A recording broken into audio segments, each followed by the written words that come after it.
मामा नमस्कार. नमस्कार. रेडिओचा जमाना जो होता 1984 आणि त्यानंतर 86 ला पहिला आवाज जो गेला तो ऋषिकेश आयाचितांचा गेला. बरोबर बरोबर आहे. सोलापूर आकाशवाणीवरून. हो.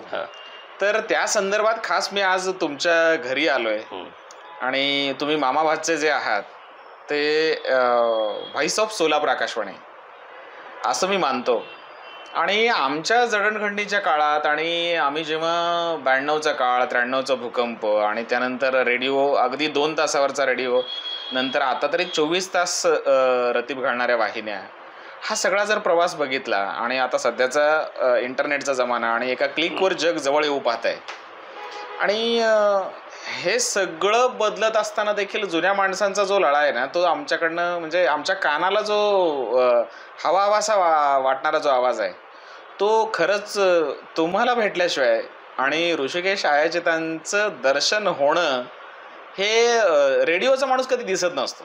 बरोबर आहे. म्हणून संतोष पवारांचा एक प्रयत्न आहे तो खास संगमेश्वरसाठी असेल, संगमेश्वरच्या श्रोत्यांसाठी असेल किंवा रसिकांसाठी असेल किंवा रेडिओ म्हणजे आकाशवाणी ऐकणारे आणि आकाशवाणीचा ज्यांच्यावर संस्काराचा भाग झाला आणि त्या आकाशवाणीनं ही एक श्रवण मोहिनी जशी आपण म्हणतोय श्रवण मोहिनी, फार सुंदर शब्द तुम्ही आता उपयोगात आणलेला आहे बरं का. खरोखर श्रवण मोहिनीच ही आहे. हो.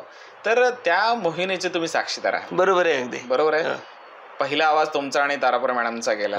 सुनीता तारापुरे आणि तुम्ही दोघं आणि तुम्हा दोघांना तुमच्या दोघांचा आवाज ऐकता ऐकता त्यावेळी तरी फोन इन कार्यक्रम अगदी कमी असायचे, अगदीच कमी. आणि तो द्रविडी प्राणायामाचा जो काही सगळा भाग होता हे सगळं आपण जाणून घेणारच आहोत. तत्पूर्वी तुमच्या एकूण घडणीचा जो काळ होता, तुमचं बालपण जे होतं, एकूण तुमचं कुटुंब, आयाचित कुटुंब, या संदर्भात आणि तुमच्या बालपणाच्या काही आठवणींच्या संदर्भात तुम्ही बोलावं अशी माझी अपेक्षा आहे. खूप आनंदाची गोष्ट आहे की माझ्या बालपणी रेडिओ हाच ज्याची क्रेज होती. केवळ रेडिओ हेच माध्यम होतं. अच्छा. कारण सिनेमाला जायची तशी परवानगी नसायची. बरोबर. क्वचित घरची परवानगी मिळून सिनेमा बघितला जायचा. अच्छा. तोही संपूर्ण रामायण, रामभक्त हनुमान, अशा तऱ्हेतले सिनेमे लागलेले असतील. अच्छा. तर परवानगी मिळायची. बरोबर. पण मग रेडिओचा तो सगळा जमानाच रेडिओचा होता. आणि रेडिओ सुद्धा गल्लीमध्ये एखाद्याच्याच घरात असायचा. 100 लोकांची जर आपल्या गल्ली असेल तर 1-2 ठिकाणी फक्त रेडिओ असायचा. आणि रेडिओवरनं ज्या स्वरलहरी यायच्या त्यांनी एवढा प्रभाव पाडला की बोलता बस. आणि म्हणलं ही माणसं बोलू शकतात रेडिओवरती तर आपण का बोलू शकत नाही. पण यांच्या बोलण्यात आणि आपल्या बोलण्यात खूप फरक आहे. ही सगळी मंडळी न अडखळता बोलतात, मधुर बोलतात, सुंदर बोलतात. भाषा कुठलीही असली तरी त्यांचं बोलणं हे ऐकत राहावं असं असतं. अगदी खरं. मग त्यासाठी त्यांनी काय केलं असेल. हा जो छडा लावता लावता लावता रेडिओ ऐकणं आणि गाण्यांच्या मध्ये मध्ये आपल्याला बोलायला मिळेल का. अच्छा. निवेदक होणं हा जो भाग होता ती बीज त्या काळात पेरली गेली. अच्छा. आणि त्या काळामध्ये जे सिलेक्शन केलं जायचं, जी निवड व्हायची ती सगळी सार रूपानंच असायची. भाषा कुठलीही राहू द्या, मी म्हटलं ना. आणि गाण्यांचं सिलेक्शन, बोलणाऱ्याची पद्धत, या सगळ्याचा एवढा सुंदर परिणाम माझ्यावरती झाला की आपण देखील निवेदकच व्हावं हे स्वप्न मी पाहिलं. थांबा. आयाचितांचं कुटुंब नेमकं कुठलं आणि नेमकं म्हणजे अर्थात सोलापूरचंच आहे, पण तुमचं बालपण मी म्हणतोय हे सिलेक्शन प्रोसेस तुम्ही सांगितली. बालपणीचा काळ हा अगदी वेगळा असतो. अगदी खरे. आयाचित घराणं हे संस्कृत घराणं. मूळ आम्ही पंढरपूरचे, पुरंदर विठ्ठला जसं म्हटलं जातं, तर त्या विठ्ठलाच्या गावचे आम्ही आहोत. अच्छा. म्हणजे अजून सुद्धा पंढरपूरला तुमचं कोणी आहे का ज्या वेळेला विचारतात तर विठ्ठल वगैरे तर माझं कोणीच नाही. अच्छा. खरंय खरं. असंच मी उत्तर देत असतो. खरंय. त्यामुळं अध्यात्माची शिंपण, भक्ती संगीताची शिंपण ही माझ्या घराण्यातनंच माझ्यावरती झालेली आहे. बरोबर आहे. माझे वडील संस्कृतचे विद्वान पंडित, संस्कृत शिक्षक कीर्तन महर्षी प्रल्हाद बाळकृष्ण आयाचित बुवा बरं. त्यांच्या मुशीमध्ये तयार झालेली आमची वाणी आहे.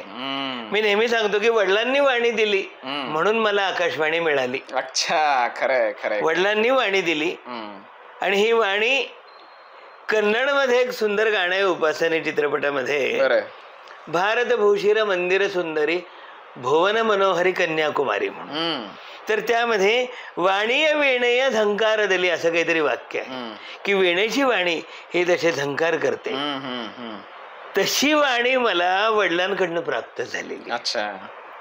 आणि त्याचा परिणाम अर्थातच आकाशवाणीत प्रवेश केल्यानंतर मला जाणवायला लागला. मुळात तुम्ही सगळी भावंड काय काय कोण कोण? मुळात आम्ही 5 भाऊ आणि 1 बहीण. तर आता दुर्दैवानं सगळे एक एक एक एक करता देवाघरी गेलेले आहेत. परंतु माझा 5वा नंबर दत्तात्रेय, पांडुरंग, प्रद्युम्न, श्रीकृष्ण, ऋषिकेश आणि बहीण माझी सुमती. अच्छा. तर या आणि सगळ्यात धाकटा मी हो. अच्छा. त्यामुळं बोलणी खूप खाल्ली आणि प्रेमही भरपूर मिळालं मला. शेंडेफळ. आणि त्यामुळं वडिलांनी वाणी घडवली म्हटलं ना मी की माझे वडील नातवंडांना खेळवताना देखील त्याला सुरत बोलायचे. बरं. एक पाय नाचिव रे गोविंदा घागऱ्याच्या छंदा, एक पाय नाचिव रे गोविंदा, चाल सखू चाल तुझी अब्दागिरी लाल, मांडवाच्या खाली कान्हा खेळतो गुलाल. तर स्वराघात आणि स्वरवैभव जे आहे अच्छा ते वडिलांकडनं मला प्राप्त झालं. बरोबर बरोबर. मग अभंग कसे गुणगुणावेत, अभंग कसे मुळात नीट वाचायचा झाला तरी अभंग कसा वाचावा, गाणं हा फार पुढचा भाग आहे हो. खरंय.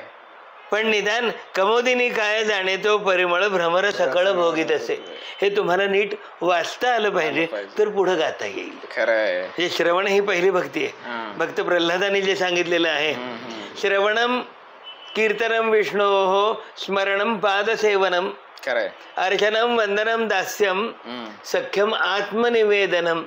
या 9विधा भक्तीमधली श्रवण ही पहिली भक्ती आहे आणि ती मला रेडिओच्या माध्यमामध्ये प्रवेश करताना उपयोगी पडली. अगदी खरंय. नवशिक्या आमच्यासारख्या तरुणांना ही जी तुम्ही गोष्ट सांगताय की आपण अगोदर कानसेन झालं पाहिजे, कानसेन झालं पाहिजे, ऐकलं पाहिजे. आणि ऐकता ऐकता मग आपल्याला चांगलं काय आणि वाईट काय निरक्षीर विवेक प्राप्त होतो. खरंय. निरक्षीर विवेक कसं की ज्यामध्ये जे जे उत्तम उदात्त उन्नत महन मधुर ते सगळं आपण ऐकत गेल्यानंतर मिळतं. मग मी तुम्हाला कन्नडचं उदाहरण दिलं ना की शेजारी कन्नड कुटुंब असायची, तर त्यांच्या रेडिओवरनं कन्नड स्वरलहरी यायच्या. तर निन्न कण्ण कन्नडिಯಲ್ಲಿ कंडे नन्न रूपा, अच्छा कण्ण मिंचू नोटदल्ली, अशी ती जी गाणी आहेत. मग त्यातनं कन्नड भाषेचं वैभव मला त्या गाण्यातनं भेटायला लागलं की सुरसुंदरांगा कृष्णा निबारो बेळगिना बेळगुवा मुखवन्नु तोरो. म्हणजे सगळीकडनं भक्ती मला भेटत गेली, ती अशा माध्यमातून भेटत गेली. मग तीच भक्ती आपल्या निवेदनामध्ये आपल्याला विनियोगात जर आणता आली तर खऱ्या अर्थानं चांगला निवेदक होण्यासाठी ही भक्ती आपल्याला उपयोगी पडेल. लौकिक अर्थानं तुमचं शिक्षण कशामधून झालं? म्हणजे मी वाणिज्य शाखेचा पदवीधर आहे, BCom झालोय बघा. पण ओढा सगळा माझा लळा मराठीचा. अच्छा, अगदी बरोबर. तुमचं कॉलेज कुठलं? दयानंद महाविद्यालय. त्यावेळी शिकवायला कोण होते? त्यावेळेला आम्हाला आता मनगुळे मॅडम इंग्रजीसाठी होत्या, मंगुळकर सर अकाउंटन्सीसाठी होते, हेनरे सर स्टॅटिस्टिक्स शिकवायचे. असा सगळा तो माहोल होता. परंतु या सगळ्यातनं रेडिओवरची गाणी लागली किंवा काही व्याख्यानं असतील कोणाची तर ती. पण तुम्ही शिकत असताना सोलापूर आकाशवाणी नव्हतीच त्यावेळेला? नव्हतीच. सांगली आणि गुलबर्गा, पुणे आकाशवाणी, त्याच्यानंतर मुंबईची कामगार सभा, सकाळी 11ला जी कामगार सभा त्यातली गाणी, ती पठडी सगळी जी आहे की शेड्युलिंग कसं करावं हे मुंबई आकाशवाणीनं कामगार सभेपासून शिकवून दिलं. अच्छा अच्छा अच्छा अच्छा. आणि त्याचा खूप उपयोग झाला. अच्छा. की कीर्तनं संध्याकाळच्या वेळेला कीर्तनं, नभोनाट्य रात्री 9:30ला असायची. बरोबर. मग कीर्तनं ऐकणं, रविवारी कीर्तन ऐकणं, गुरुवारी कीर्तन असायचं कामगार सभेमध्ये, संध्याकाळी गुरुवारी कीर्तन असायचं, सकाळी भक्ती संगीत असायचं. बरोबर. तर हा जो आकाशवाणीचा जुना पायंडा आहे तो छान भिनला गेलेला होता आणि त्यानुसार आम्ही देखील शिंपण करत राहिलो. म्हणजे जुन्यांनी जे मार्ग सांगितलेले आहेत त्यावरून वाटचाल करायचा प्रयत्न केला आम्ही. दरम्यान तुमची शाळा कुठली? हरिभाई देवकरण प्रशाला, शिक्षण प्रसारक मंडळी पुणे. तर त्यातली हरिभाई देवकरण प्रशाला, तिथे शिक्षण झालं. आणि त्यावेळच्या शाळेतले शिक्षक आठवतात? प्रश्नच नाही. अहो सगळेच माझे भाऊच मुळात त्या शाळेमध्ये शिक्षक होते. अयाचित सर, पांडुरंग प्रल्हाद अयाचित सर, त्यानंतर PB कुलकर्णी, VG कुलकर्णी. अच्छा. आणि हे सगळे कान पिळून बडवणारी मंडळी होती. काळ साधारणचा त्यावेळेला 1971ला मी मॅट्रिक झालो, 11वी मॅट्रिक. 72चा दुष्काळ अनुभवला असेल? अगदी छानच अनुभवला होता तो. म्हणजे चटके ज्याला म्हणतात, तर तो दुष्काळ अनुभवलेला होता. आणि 72च्या दुष्काळानंतर सुद्धा तसं जर वाणिज्य शाखेमध्ये जर म्हटलं असतं तर तुम्ही चांगल्या बँकेमध्ये लागू शकला असता. नक्कीच. आणि माझे सगळे मित्र बँकेमध्ये सर्व्हिसला लागले. पण तुम्हीच कसं काय दुर्मिळ? नाही, त्याचं कारण रेडिओची आवड लागल्या कारणानं माझं ओढा सगळा भाषा विषयाकडे गेला. अच्छा. आणि मग BCom व्हायला मला उशीर होत गेला. का बरं? कारण वाऱ्या करत राहिलो मी आषाढी कार्तिकी प्रमाणे. बरं. स्टॅटिस्टिक्स विषय माझा राहायचा नेहमी राहायचा. म्हणजे तो अवघड होता? तो अवघड वाटायचा मला. म्हणजे कारण माझं अक्षरांवर प्रेम बसल्यामुळं अंगावरनं मन उडलं होतं माझं. हे खरं आहे. म्हणजे याला लॉजिक आहे बरं का. पण नंतर मग मी काय केलं की स्टॅटिक्स आपला तो संख्याशास्त्र विषय राहतो ना, मी थेरी पाठ केली, तोंडपाठ. बरं. म्हणजे मंत्र पाठ करावे त्याप्रमाणे थेरी पाठ केली. हो, त्या काळातल्या इंग्रजीचा धसका घेतलेली मुलं सुद्धा अशी करायची. हो. आणि त्यामुळे थेरी पाठ करून सुदैवाने त्या वर्षी थेरी विचारली गेली पेपरमध्ये. बरं. आणि ती मला लिहिता आली सगळी आणि मी सुटलो. म्हणजे आयाचित पदवीधर झाले? आयाचित पदवीधर झालो. तसं तर तुम्ही नापासांच्या प्रगती पुस्तकातले विद्यार्थी. हो बरोबर आहे. परंतु त्यानंतर मग MA पूर्ण केलं मी मुक्त विद्यापीठातनं. अच्छा. ते कम्युनिकेशन म्हणजे काय म्हणतात ते शैक्षणिक सुसंवाद, एज्युकेशनल कम्युनिकेशन या विषयामध्ये यशवंतराव चव्हाण महाराष्ट्र मुक्त विद्यापीठाचा मी पहिला विद्यार्थी. म्हणजे ती जी बॅच होती त्या बॅच मधले आम्ही आहोत. बरोबर. शैक्षणिक सुसंवाद. बरोबर. आपल्या समोरचा श्रोतृवर्ग कसा आहे ते बघत बघत आपलं शिकवणं असावं. बरोबर. शैक्षणिक सुसंवाद. मग त्याचा लाभ मला आर्थिकदृष्ट्या जरी झाला नाही तरी देखील समोरचा वर्ग कसा आहे. म्हणजे एक शिवाजी महाराज जर उदाहरण आपण घेतलं तर बालांसाठी शिवाजी कसा समजावून सांगावा, तरुणांना कसा समजावून सांगावा आणि वृद्धांच्या बाबतीत शिवाजी महाराजांची उदाहरणं कुठली द्यावीत हे मला या माझ्या शिक्षणामुळं समजत गेलं. पण कीर्तनाची परंपरा होतीच ना घरात? आहेत ना. तो आहे. बाबांच्या सोबत तुम्ही जातच होता? कीर्तन ऐकायला जात होतो पण साथीला नाही? साथीला नव्हतो, कारण संगीताचं तसं मला काही ज्ञान नाही. पण त्यामुळे साथीला नव्हतो. पण ऐकणं, श्रवण भक्ती चांगली घडलेली आहे.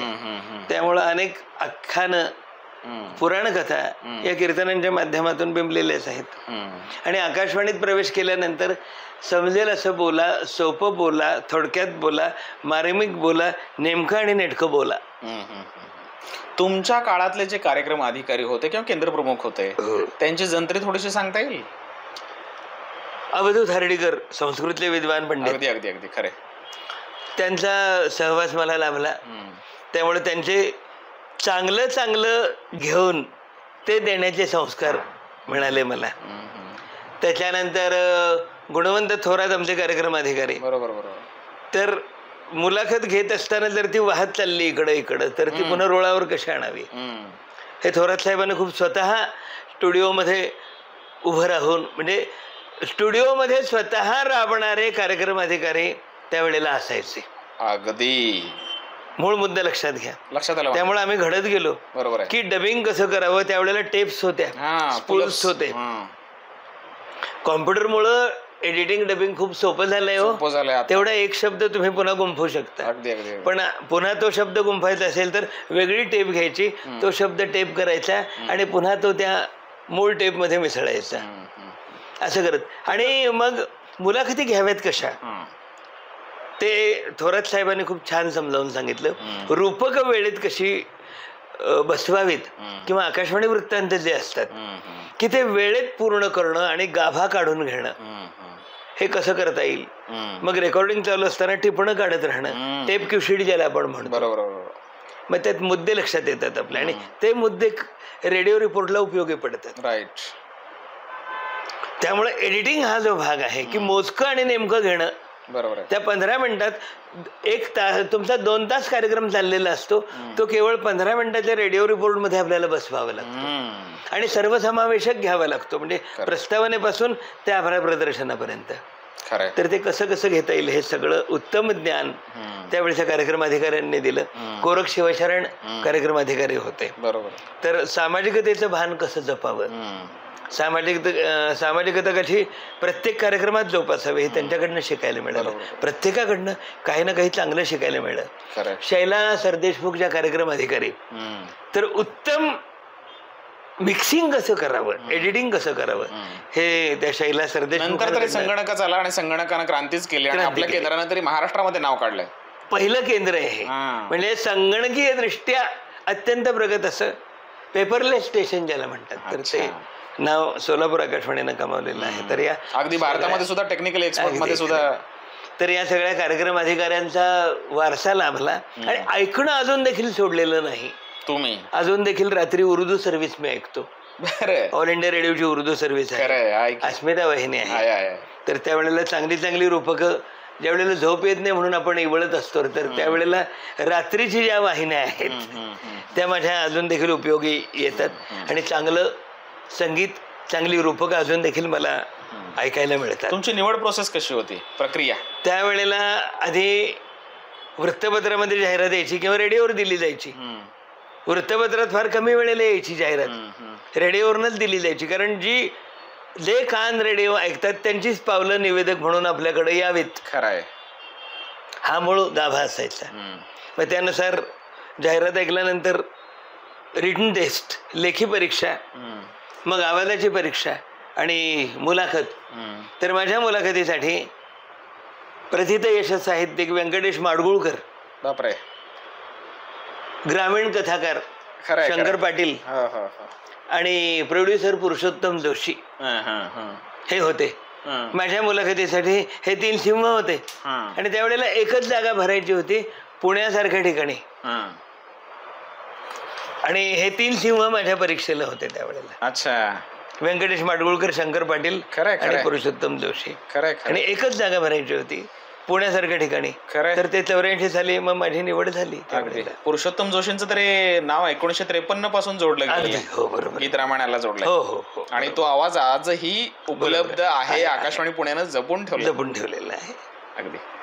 तर हा तुमचा काळ आहे आणि तिथून तुम्ही आकाशवाणी पुणे केंद्राला अगोदर तिथे ज्योत्स्ना देवधर, बरं, लेखिका साहित्यिक त्या देखील होत्या. अच्छा, बालभारतीतल्या साहित्यिका. हो बरोबर.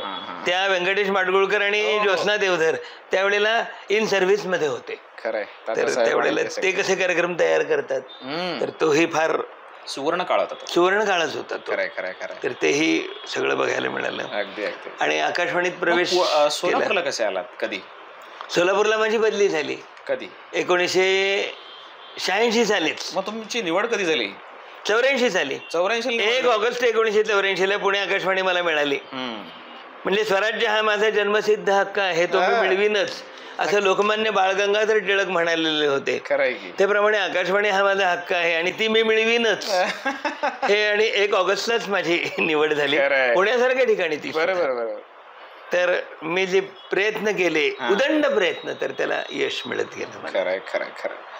तसं सोलापूर बहुभाषिकांचं शहर, सगळ्या भाषा भगिनी एकाच ताटात जेवतायत असं आपण म्हणतो, एका ठिकाणी नांदतायत असं. बरोबर आहे. हो. आणि त्याचा परिणाम कुठेतरी तुमच्या एका वेगळ्या कप्प्यामध्ये होत गेला. तुम्ही तुम्ही अगदी कन्नड उद्घोषणा ऐकून सुंदर देता. बरोबर. अगदी तेलुगू सुद्धा खूप छान देता, हिंदी तरी आहेच आहे, मराठी तरी बोलताच आहे. तर त्याचं थोडंसं आम्हाला सांगा की बाबा हे कानसेन होणं का गरजेचं आहे? कानसेन होणं यासाठी गरजेचं आहे की मुळात गाण्यांची आवड आहे. हो, कन्नड गाणी राहू देत, मराठी राहू देत, हिंदी राहू देत, तेलुगू राहू देत, तर ती गाणी ऐकायला आवडणं हा फार. अजून देखील त्या गाण्यातले कितीतरी पदर आपल्याला वय जसं वाढतं तसे गाण्यातले पदर कळत जातात खऱ्या अर्थानं. मग त्यामुळं शेजारच्या घरी गेल्यानंतर कन्नड ऐकायला मिळायचं. मग बरं, ती मंडळी कशी बोलायची ती आकाशवाणी गुलबर्गा ತರಂಗಾಂತರ 220.66 ಮೀಟರ್ಗಳು ಅಥವಾ 1110 ಕಿಲೋ ಹರ್ಟ್ಸ್. ಇಂದು ಮುಂದೆ ಕನ್ನಡ ಚಿತ್ರಗೀತೆಗಳು. ಆರಂಭದಲ್ಲಿ ಡಾಕ್ಟರ್ ರಾಜ್ಕುಮಾರ್ ಮತ್ತು ಎಸ್ ಜಾನಕಿ ಅವರ ಹಾಡಿರುವ ಸನಾದಿ ಅಪ್ಪಣ್ಣ ಚಿತ್ರದ ಈ गीते ಮತ್ತೆ गाणं कानावर यायचं. तसंच तेलुगूचं व्हायचं. महिला जगदोल कार्यक्रम विన్నారు ఆకాశవాణి హైదరాబాద్ కేంద్రం. చిత్రసీమ ఫిల్మ్ రికార్డులు కార్యక్రమం ఘంటసాల సుశీల పాడిన పాట కుంకుమ తిలక్ చిత్రల్లో. ગુજરાતી આકાશવાણીનું અમદાવાદ વડોદરા કેન્દ્ર છે. રજૂ કરીએ છીએ યુવાનો માટે કાર્યક્રમ યુવાવાણી. સાંભળીએ હિન્દી ચિત્રપટ સંગીતનું કાર્યક્રમ. આરંભમાં લતા મંગેશકરનું ગાયલા ગીત ફિલ્મ ઘૂંઘટમાં. उर्दू सर्विस 427.5, 280.1 और शॉर्टवेव 31.05 मीटर्स पर ये ऑल इंडिया रेडियो की उर्दू सर्विस है. पेश है आपके पसंदीदा फिल्मी नगमों का प्रोग्राम तामिल इरशाद. आज के तामिल इरशाद की पहली पेशकश फिल्म राजकुमार से. आवाज मोहम्मद रफी की. नगमा निगार है शकील बदायूनी और तर्ज निगार शंकर जयकिशन. सुनने की ख्वाहिशमंद है आप सब. शिकारपुरा पाकिस्तान से मोहम्मद सुल्तान, मोहम्मद अयूब, मोहम्मद गनी. अशी ते श्रोत्यांची साखळी असेल. तमिळ वणक्कम नेरगळे नेरम इप्पोळ्ळದು 12:30 निमिडंगळ. ऑल इंडिया रेडिओ चेन्नई वानोली निलयम. अशा तऱ्हेच्या गमती जमती त्या निवेदनातनं भेटत राहायच्या. म्हणजे माता सरस्वतीचा निवास प्रत्येक भाषेमध्ये आहे. अगदी अगदी अगदी खरं. तुम्ही भाषांचा द्वेष करून काहीही उपयोग नाही, धर्मांचा द्वेष करून काहीही उपयोग नाही. उलट त्या धर्मातलं काही चांगलं तुम्हाला घेता आलं तर तेही घेता यावं. जसं की पाणातिपाता वेरमणी सिक्खापदं समादियामि. अदिन्नादाना वेरमणि सिक्खापदं समादियामि. मुसावादा वेरमणि सिक्खापदं समादियामि. कामेषु मिच्छाचारा वेरमणि सिक्खापदं समादियामि. सुरामेरयमज्जपमादट्ठाना वेरमणि सिक्खापदं समादियामि. म्हणजे रामरक्षेमध्ये तसं वाक्य आहे. आत्तसज्ज धनुषा विशुस्पृशा वक्षया शुगनिशंग संगिनौ. तसंच सुरामेरयमज्जपमादट्ठाना वेरमणि म्हणजे उच्चार जर तुमचे चांगले असतील तर सगळ्या प्रार्थना म्हणायला तुम्हाला ते उच्चार मदत करतात आणि ते सौंदर्य सगळीकडे पसरवायला आपल्याला मदत करतात. हा भाग आहे. आणि आपण जेव्हा काम करून फटीक आले आणि काहीच नको असं वाटतंय अशा वेळेस हा वाणीचा संस्कार उपयोगाला येतो. खूपच छान.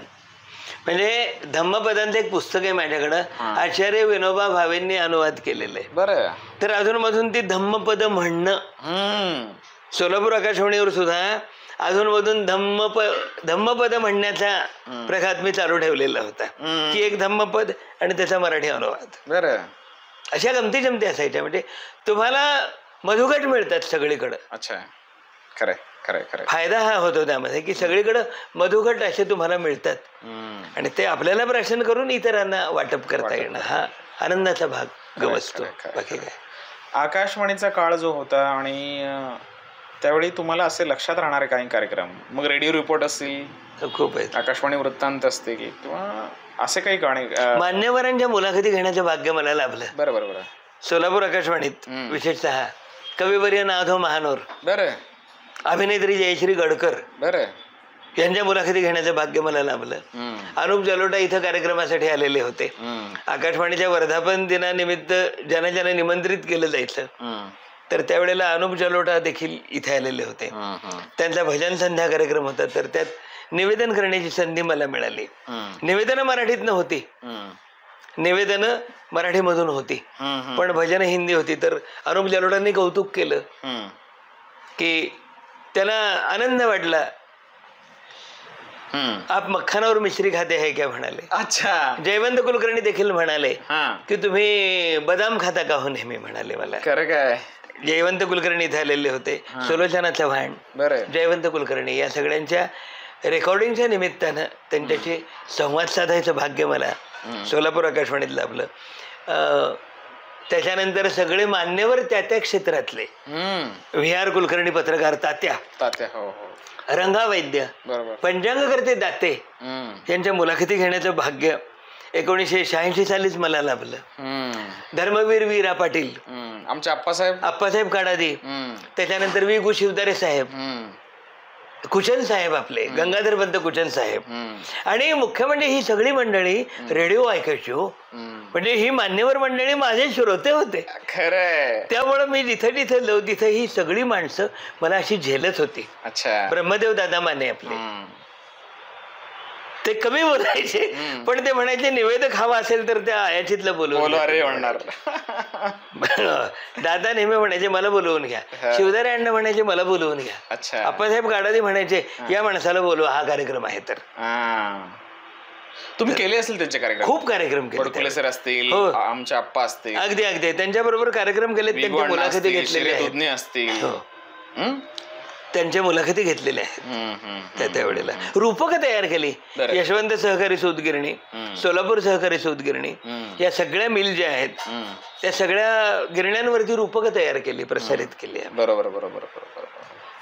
हा खूप मोठा लाभ आहे हो, त्या त्या क्षेत्रातली मंडळी भेटणं. आणि हे संचित आहे सोलापूर, संचित आहे. वाना उत्पाद, विवेक घडसाशी साहेब आपले, या सगळ्यांचं रेकॉर्डिंग करायला मिळणं सुद्धा केवढं भाग्य असायचं. भाग्याचं. आणि ही सगळी मंडळी वन स्ट्रोक एका झटक्यात रेकॉर्डिंग करायची, रिपीट म्हणून नाही, रिटेक नाहीच, नो रिटेक. मग ही एवढी मंडळी, सिंहासारखी मंडळी, मग आपल्याला बोलताना तरी नीट बोलता यावं ना. हे शिक्षण त्यांच्याकडनं सतत मिळत जायचं. नाही, शिक्षण पण मिळायचं आणि जबाबदारीची जाणीव. बरोबर.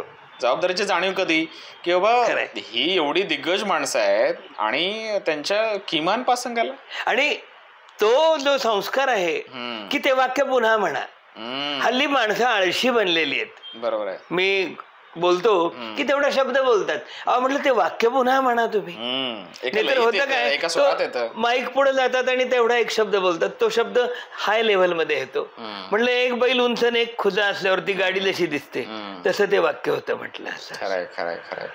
त्यामुळं सफाईदारपणानं बोलता येणं हा संस्कार माणसानं टिकवलाच पाहिजे. किमान जे निवेदक, प्राध्यापक, शिक्षक आहेत त्यांनी तरी हा टिकवलाच पाहिजे. अगदी खरंय, अगदी खरंय. आता यानंतरचा जर प्रवास जर बघितला की निवृत्तीनंतर तुम्ही अगदी स्वांत सुखाय या सगळ्या गोष्टी करताय, निवृत्तीनंतरचं कसं आहे तुमचं सगळं? मी पूजापाठ सांगत असतो, अजूनही जातो. सत्यनारायण पूजा, गणपती पूजा, नवीन देव आणलेले असतील तर त्यांना अभिषेक, त्याच्यानंतर निवेदनाची निमंत्रणं मिळतात. कोणाची 75, कोणाच्या लग्नाचा 25वा वाढदिवस, लग्नाकार्यामध्ये बोलवतात निवेदक म्हणून. तर हे कामकाज चाललेलं आहे माझं. आणि शिवाय वेगवेगळ्या केंद्रांवर तुम्ही कुठली कुठली केंद्र? रेडिओ विश्वास कम्युनिटी रेडिओ आहे, तर त्या केंद्रासाठी सध्या प्रभात विश्व कार्यक्रम जिवंत. सोलापूर, पुण्यानंतर आणखी कुठं केलं? नाही, सोलापूर आणि पुणे, नाशिक, या 3 जागी. आता हळूहळू तुम्ही मामा भाचे कसे काय सोलापूर आकाशवाणीत आलात? हा, नांदेडला माझा भाचा देखील मला नेहमी म्हणतात की हा नेहमी अभिराम अभिराम अभिराम का करतो. तर मला तशी मराठी गाण्यांची आवड आहे, तशीच त्याला पण आवड आहे. तोही बीकॉमच आहे. तोही बीकॉमच आहे, प्रश्न बीकॉमचा नाही, पण मराठी गाण्यांची आवड. अहो, आपले शेकडो नातेवाईक असतात, पण गाण्यांवर चर्चा करणारे नातेवाईक तुम्हाला किती भेटतात? अगदी अगदी मोजके भेटतात. नाहीतच जवळजवळ जवळपास नाही. पण आम्ही भेटल्यानंतर तोही म्हणतो मामा हे लावणे ऐका तुम्ही, की हे गाणं बघा किती वर्षांनी आपण ऐकतोय. तर गाण्यांबद्दल चर्चा करणारे नातेवाईक भेटणं हे नशिबात असावं लागतं. नाही, खरंय खरंय. आणि हा भातला मला तसा भेटला आणि यानं माझ्या पावलावर पाऊल टाकलं. म्हणजे त्याने देखील निवेदक व्हायचा ध्यास घेतला, त्याला देखील निवेदक होण्याचं भाग्य लाभलं. नांदेडमध्ये त्याला संधी मिळाली. मग नंतर तो सोलापूरला आला. मग मामा भातले आम्ही एकत्र राहिलो. ती सिद्धरामांची वाणी, सरस्वतीची वाणी तुम्ही सादर करत होता, हा, त्या संदर्भात काय बोलाल? ते आता काही माझ्या लक्षात नाहीये ते फारसं. अच्छा अच्छा अच्छा अच्छा. पण नव्यानं असू दे, तरी पण तुम्हाला सांगतो, म्हणजे त्यांचा मराठी अनुवाद जो आहे की बिल्वार्चनाचा नेम करणारे कोटी कोटी, लिंगार्चनाचा नेम करणारे कोटी कोटी, जंगमार्चनाचा नेम करणारे कोटी कोटी, हे कपिल सिद्ध मल्लिकार्जुना स्वतःला जाणण्याचा नेम करणारा एकही नाही. खरंय. तर स्वतःला जाणलं पाहिजे तर स्वविकास घडतो, हे सिद्धरामेश्वरांनी शिकवलेलं आहे. भाषेच्या क्षेत्रात काम करत असताना, शिक्षक म्हणून काम करत असताना आपण वाणी जपली पाहिजे. हो. हे तुम्ही कसं सांगाल? मुळात भाषा जेवढ्या तुम्हाला येतील ती भाग्याची गोष्ट आहे. हल्ली ट्रेंड्स बदललेले आहेत, त्यामुळं मराठी, हिंदी, इंग्रजीमध्ये निवेदकांना बोलावं लागतं. हरकत नाही, उलट भाग्याची गोष्ट आहे. पण 4 वाक्य इंग्रजी बोलली तर नीट बोलावीत, हिंदी बोलली तर नीट हिंदी बोलावं, मराठी कन्नड बोललात तर नीट मराठी आणि नीट कन्नड बोलावं. ते 2 वाक्य जरी तुम्ही बोललात, यल्ला शिवमयो जगदोळू, यल्ला शिवमयो, ते नीट बोला ना तुम्ही. एवढंच मला म्हणायचंय, बाकी काय. अगदी अगदी. वेळात वेळ काढून दादांच्या घरी आपण भेटलोत आणि अगदीच म्हणजे त्या डिजिटेकचा माईक आला काय आणि तुमची टेस्टिंग झाली काय असं मी म्हणणार नाही, पण तो योग होता. आणि पण मी स्वतःला भाग्यवान यासाठी समजतो की माझ्या समोर कुठलाही कागदाचा चपटा तुकडा लिहिलेला नाही, पण तरी देखील आपण एक अर्धा पाऊण तास बोलू शकतो, न अडखळता आपण अर्धा पाऊण तास बोलू शकतो. संतोषजी, मला खूप आनंद वाटला की निवेदकात हेच वैशिष्ट्य आहे. तुम्हाला काही एखादा विषय दिला की बाबा मला मुलाखत घ्यायची तर घ्या तुम्ही, पण काय मुलाखत, त्याचा बेस पाया पक्का पाहिजे, तर तुम्हाला सगळं काही साध्य करता येतं. खरंय खरंय खरंय खरंय. अगदीच आपण अभिराम रविकांत सराफ यांच्या घरी ही मुलाखत आज संपन्न झाली असं समजूया. मामा, वेळात वेळ काढून आपण आलात आणि आम्हाला मुलाखत दिली, अर्थात तुम्ही संवाद साधलात, मुलाखत नाही म्हणणार मी. बरोबर आहे. आणि माझे भाग्य थोडके भाच्याच्या घरामध्ये मामाला बोलायला मिळालं. अगदी अगदी अगदी. हे भाग्य, आणि तुम्ही ही संधी दिली. हो, शेवटी संधी देणारा खूप मोलाचा असतो. संधीच मिळाली नाही तर काहीच घडत नाही. खरंय खरंय. शुभम भवतु कल्याणमस्तु. धन्यवाद, मनपूर्वक धन्यवाद.